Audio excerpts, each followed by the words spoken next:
Hiya, two children. Nice to see you. We're going to read a bit more of Slime by David Walliams. Ned and Slime were starting to get their own backs up some of the nice, nasty people who live on the Isle of Mulch, weren't they? They'd seen to his sister and he'd seen to his horrid old headmaster, Mr Wrath, as well. And we were wondering who he was going to sort out next. Chapter 12, Cold Hearts. As Ned floated across the sky in his hot air balloon made of slime, he looked down on the little island he called home. Not far from the school was Mulch's toy shop, Envy's Emporium.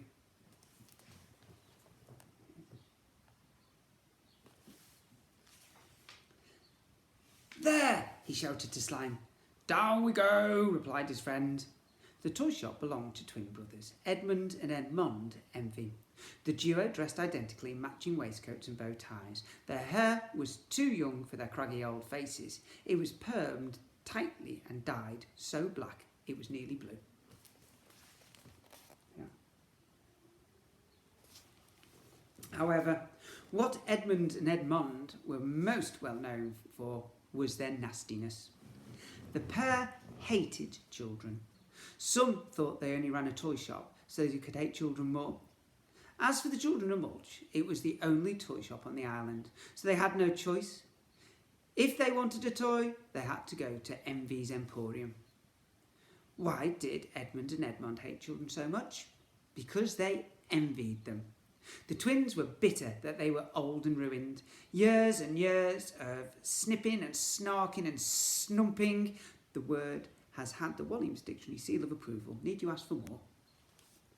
At each other had chilled their hearts. They hated each other nearly as much as they hated children. Envy's Emporium was no ordinary toy shop. In amongst the cars, dolls and games you would expect to find in any toy shop, the twins had added some of their own special surprises. An Envy's Emporium snakes and ladders set, where there were no ladders, just snakes on every single square slide. A toy telephone that never ever stops ringing, so it drives you bananas. Ring, ring, ring, ring, ring, ring, ring, ring, ring, ring, ring, ring, ring, ring. A rocking horse inside which the twins had placed a hidden motor. It rocks so fast it hurls its riders off. Whoosh! And a baby doll that not only cries real tears, but also does number ones and number twos. Pooh! Their own version of the game Operation. There's no electric buzz, but an electric shock when you touch the sides. The electric shock is so powerful it'll throw you across the room and leave you in dire need of an operation yourself. Pow! A 999,999 piece jigsaw. It said million-piece jigsaw on the box, but the terrible twins had removed one piece. You'd finally get to the end after a decade and still not be able to complete it. Snap!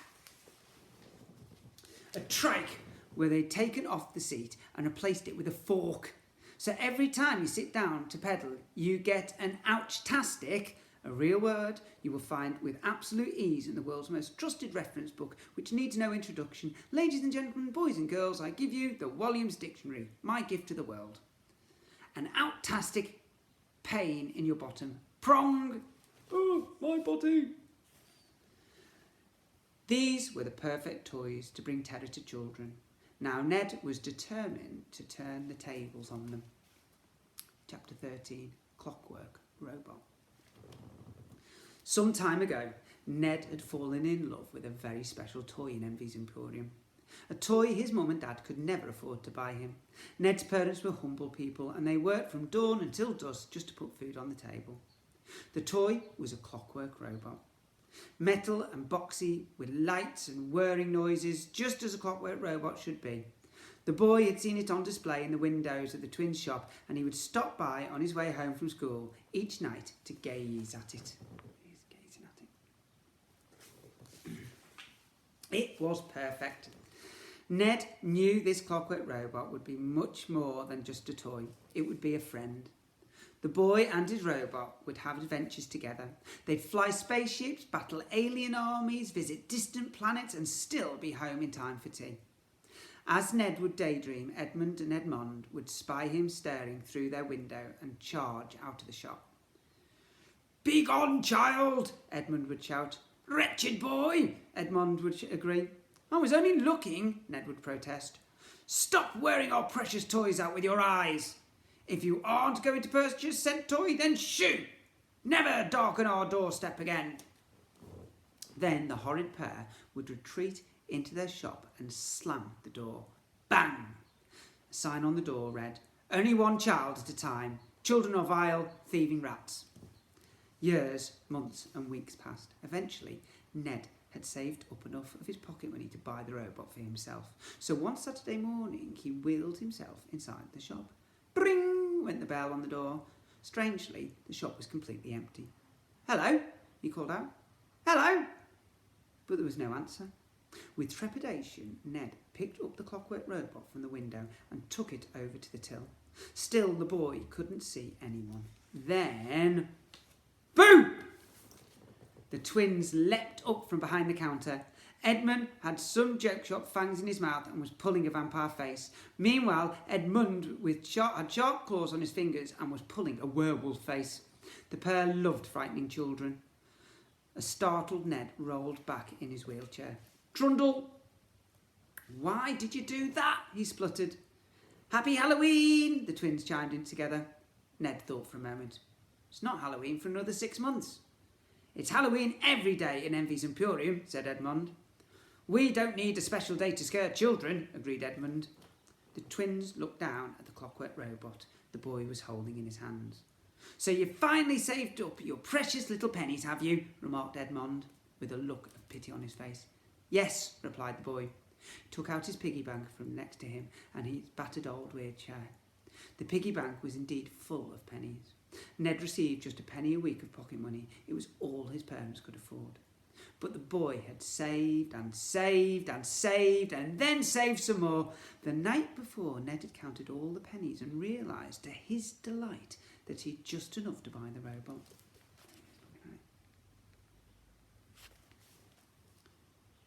The twins snatched the piggy bank and shook out the coins onto the counter. Ding, ding, ding! The evil old pair bristled as they realised they would have to count every single one. There must have been hundreds and hundreds of coins. Then Ned noticed Edmund whispering in Edmund's ear before the pair shared a secret smile. "I will go and fetch your bag," purred Edmund. You do that, Edmund," replied Edmond. "No, you're Edmund." "Am I?" said Edmund. "Yes, I'm Edmund." "Are you sure?" "Quite sure. I thought it was the other way round." "No, definitely not." "Oh," said Edmund. The twin was most befuddled. "Well, you do that, Edmond." "Thank you, Edmond," replied Edmond, before realising his mistake. "Don't, you got me doing it now." The boy looked on in disbelief. The Envy twins were crackers. Edmond tiptoed off as Edmund began counting the coins on the counter. 1p, 2p, 3p. Ned looked down at the Clockwork robot he was cradling in his hands. At last, this fantastic toy, which he'd coveted for so many years, was going to be his. 4p, 5p, 6p. Boom! There was a deafening explosion right next to the boy's ear. Horror upon horror. Ned dropped the Clockwork robot to the floor. Clank! It smashed into pieces. Clatter! In tears, Ned leaned over on his wheelchair to collect them up, but it was no use. The robot was destroyed. Still, Edmund counted. 7p, 8p, 9p. Hunched over, the boy could feel someone looming behind him and turned round. It was Edmond. The twin was holding what was left of a brown paper bag that he'd just burst. "Oops," remarked Edmond. "Oops indeed," agreed Edmund. "The nasty little runt has broken our toy. All children are vile, especially this little vandal. All breakages must be paid for in full." But, pleaded Ned. "It wasn't my fault." "Oh, yes, it was. You gave me a fright." "What fright?" asked Edmund, mock innocently. "I didn't hear anything," lied Edmund. I am going, announced Ned. The boy made a grab for the pennies all spread out on the table, but Edmund whisked them away just in time. Tink, tonk, tonk. They're mine, pleaded the boy. You didn't listen, snarled Edmund. All breakers' ears must be paid for in full, repeated Edmund. But, no buts, boy, now be gone. With a heavy heart, the boy turned his wheelchair and rolled himself out of Envy's Emporium. Just as Ned reached the door, he turned back to see the evil pair collapse in hoots of laughter. Ha, ha, ha! We got him good and proper. When all this happened, Ned had felt helpless to do anything. Today, he had the power to right this wrong, and so many others. Chapter 14. I think we'll go ahead and find out what happened. The most revolting toys in the world. The hot air balloon made of slime landed on the dew-dusted roof of Envy's Emporium. Splat! Tring! The bell chirped as the door to the toy shop opened. Sitting on the roof, Ned could see the top of a little girl's head rushing out. The frizzy-haired child was in floods of tears, clutching a headless doll. Boo-hoo-hoo! She cried. A slate came loose on the roof and fell to the ground. Crunch! The frizzy-haired girl looked up. Ned? Shush! Shushed Ned. The girl wiped her eyes and nodded before running off home. As she disappeared from view, the Envy twins stepped out of their shop. Ha, ha, ha! They laughed. Another satisfied customer, Edmund, chirped one. No, we've been through this a million times, snapped the other. You are Edmund. Am I? Yes. Well, who's Edmund then? Me. Are you sure? Get inside, Edmund. Who's that? You.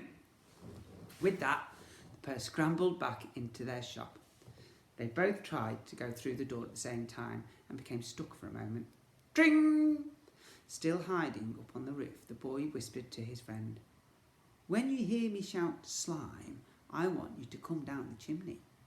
Slime? Asked Slime, who'd gone back to being a blob. Yes, Slime. So now? No, when I say slime. You just said it again. I mean when I say it next. What? Slime? Now? No, and keep your voice down. They might hear us, hissed Ned. Listen out for the magic word. There's a magic word as well? Slime was becoming mightily confused. No. Slime is the magic word. You said it. Next time I say it. Next time you say it.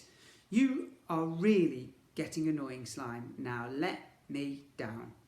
Slime turned itself into a pole, which the boy slid down to the ground.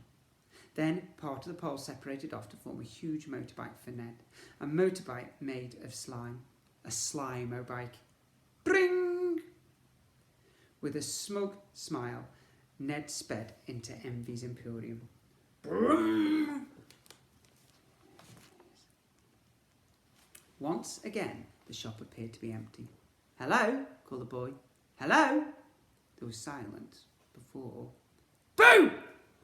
Edmund and Edmond leapt up from behind their counter. Edmund had a joke arrow through his head and Edmond a joke axe. Oh, what an incredible shock, said the boy sarcastically. Ned felt rather cool sitting astride a beast of a bike. The evil pair looked most displeased. Didn't expect to see you back, remarked Edmond.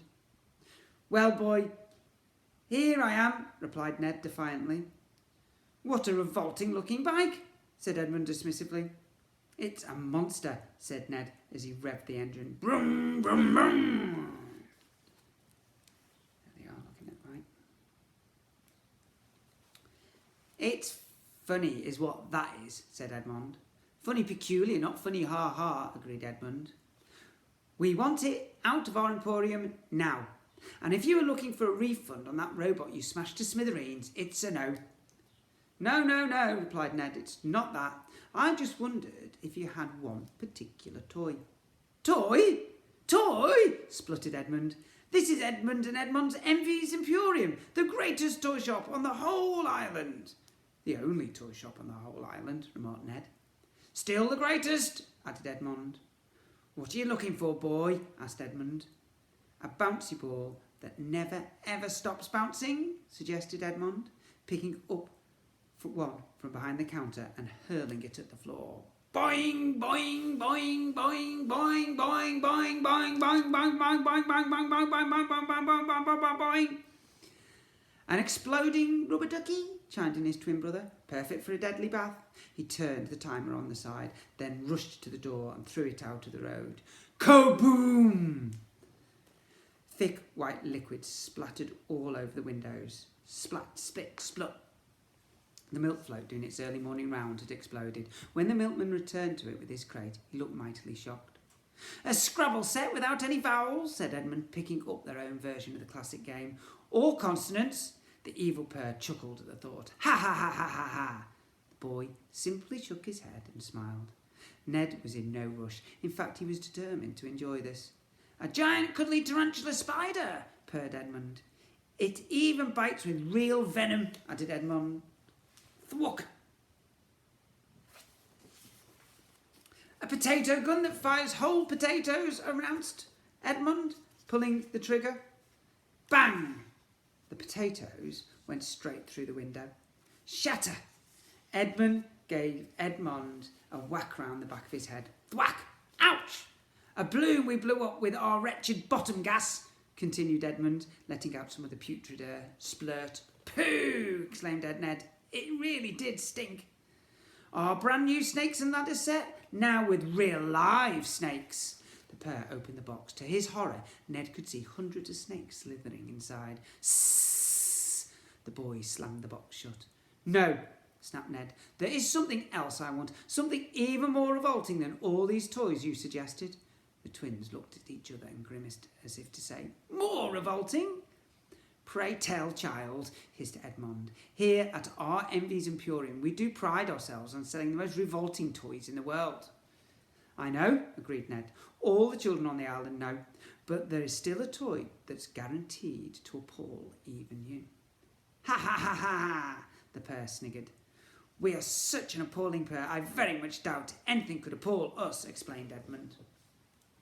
Well, let's just see. Edmund and Edmond Envy, began the boy. I thought we were both called Edmond, said Edmund. Shut up, hissed Edmund. Edmund and Edmond Envy of Envy's Emporium, I want to introduce you to the wonderful world of... Ned took a deep breath and shouted, Slime! Wonder what's going to happen next. What will slime turn into? I'm sure the evil twins are going to get their comeuppance there. Hope you've enjoyed that last instalment of the story. Still plenty to come, I think. Guys, don't forget the school motto. If you see someone without a smile, give them one of yours. Keep smiling.